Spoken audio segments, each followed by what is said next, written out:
even though they knew ferocious zombies were all around. The woman in the train carriage screamed at the top of her lungs. She was in the middle of a difficult labor, but the carriage was packed with people, and not a single one dared to step forward to help. It's been 28 years since the zombie virus destroyed the UK.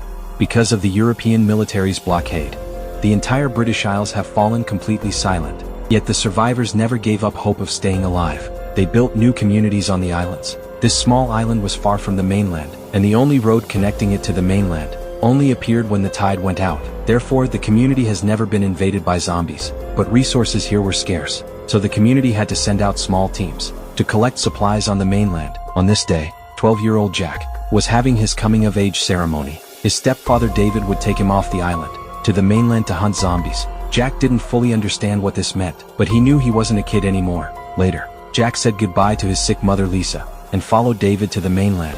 There was endless land here, deer he'd never seen before, and zombie.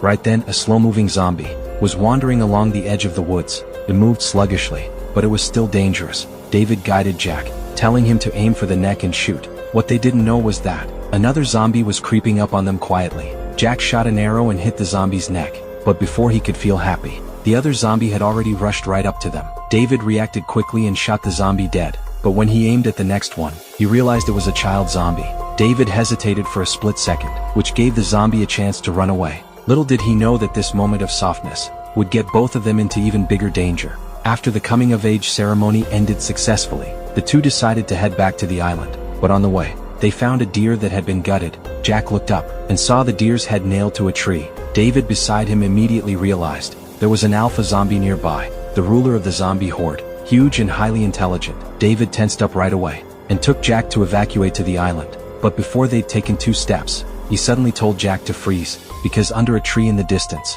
the alpha and its horde had appeared. Facing these fast-running creatures, the two could only run back into the forest, using arrows to slow the zombies down. But more and more zombies kept catching up, so they had to find a hiding spot quickly. So, the two hid in an abandoned house. The zombies couldn't find their target, so they just wandered around the area. At last, the two managed to escape the pursuit, but the alpha kept watching them from afar, like a hunter, waiting for the deadliest moment. The two waited until late at night. Suddenly, a light flashed in the distance, catching Jack's attention. He asked David what it was, but David told him not to look that way. There was nothing there. All of a sudden, the house started shaking, and the sound of hurried running came from outside. Countless wild animals were fleeing in panic toward the same direction. Clearly, the alpha had made its move. The two rushed out of the house, running as fast as they could toward the island, but they'd missed low tide, and the water was rising. But they had no other choice. Even if they had to swim, they'd get back to the island. The two struggled to move forward against the current. Behind them, the alpha was charging at them with an eerie speed. Seeing this, David quickly blew a whistle, sending a distress signal to the community's outpost. The outpost shot a shower of arrows, slowing the alpha down. David immediately pressed himself against the gate, proving to the community he wasn't infected. Only then did they finally get back to the community. Later, Jack went home and told his grandfather about the light he'd seen in the distance. But his grandfather asked him, was the light in the southwest direction? It turned out that the community's only Dr. Carl lived there. 20 years ago, Carl had left the community alone, and since then they'd lost all contact with him. When Jack heard it was a doctor, he was immediately confused. David obviously knew about this too, but he'd never mentioned it to Lisa. So the next day, Jack found David to ask for the truth. Seeing he couldn't hide it anymore, David had to come clean. 2 years earlier, he'd led a team near Carl's camp, but what he saw there were hundreds of headless bodies. Carl had arranged the bodies neatly, like a weird sacrificial ritual. He'd even invited the team to join him. After that, no one dared to go near him again. But Jack didn't react much after hearing this. Instead, he accused David, asking if David was just going to abandon Mom Lisa to be with the neighbor.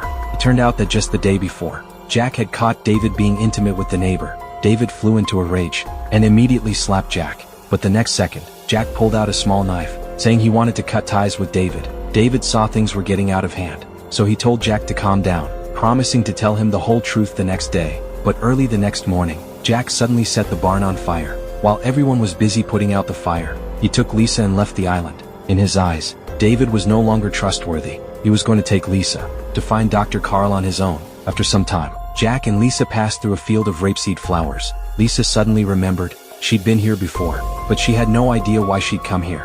Clearly, her condition had gotten worse. Just then, a zombie suddenly appeared. Jack shot it dead with an arrow right away. But he didn't expect more zombies to show up behind him. He could only take Lisa and run.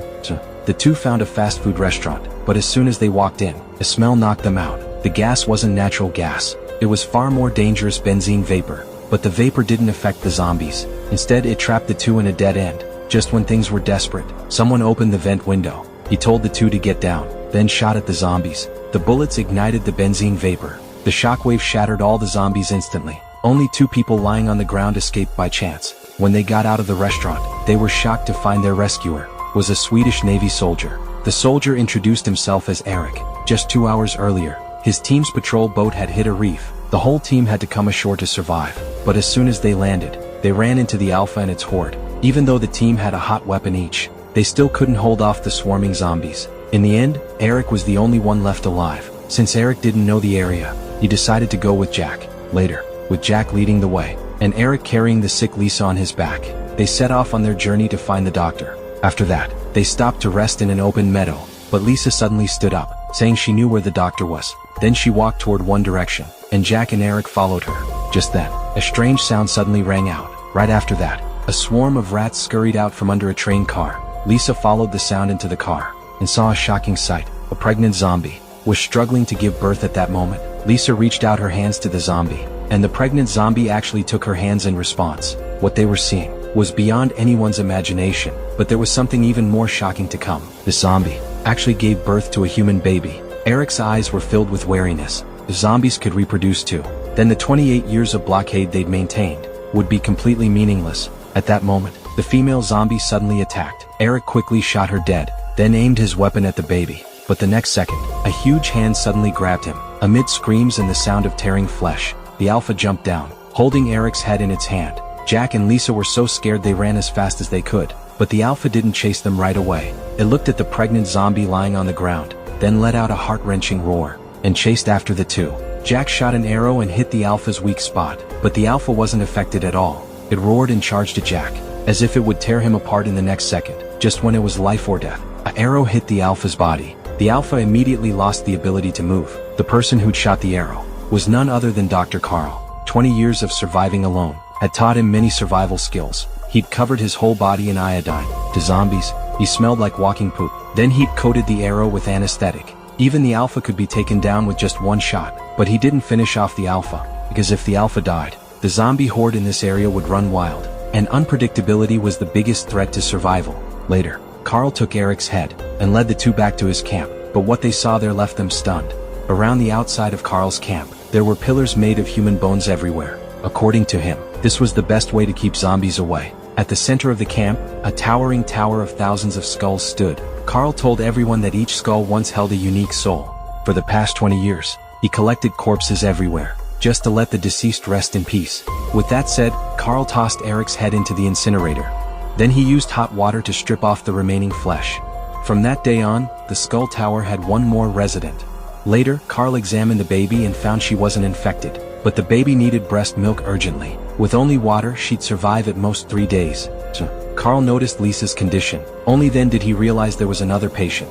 That night, Carl examined Lisa. He tried to jog her memory, but it didn't work. Carl thus concluded that Lisa had late-stage cancer. It turned out that 2 years earlier, David had brought Lisa here. Back then, Carl had already diagnosed her with cancer. Now Lisa's frequent memory loss only confirmed his diagnosis. It was only then that Jack realized David had hidden Lisa's cancer from him, just to let him have a happy childhood. Now that the truth was in front of Jack, he could only accept that Lisa was going to die. Lisa was worried Jack would be too heartbroken, so she worked with Carl to knock him out with an anesthetic. Then, she accepted the euthanasia Carl had prepared for her. When Carl came back from outside, only a clean white skull was left of Lisa. Jack found the best spot for her, on the memorial monument. Not long after, the two escorted the baby back to the community, but they were chased by the Alpha along the way. Everyone hurried to hide in the basement, but the enraged Alpha grabbed someone right away. Just as Carl was about to have his head torn off, Jack quickly pulled out an anesthetic needle, and made the Alpha lose mobility again. Later, David got the news that Jack had returned to the community. He rushed out of the gate like a madman, but he couldn't find Jack anywhere.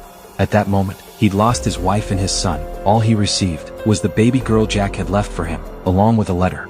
Jack had named the baby Lisa, hoping David would pass on the love he'd had for his wife to this little girl. As for Jack himself, he would follow Carl's example. building a resting place.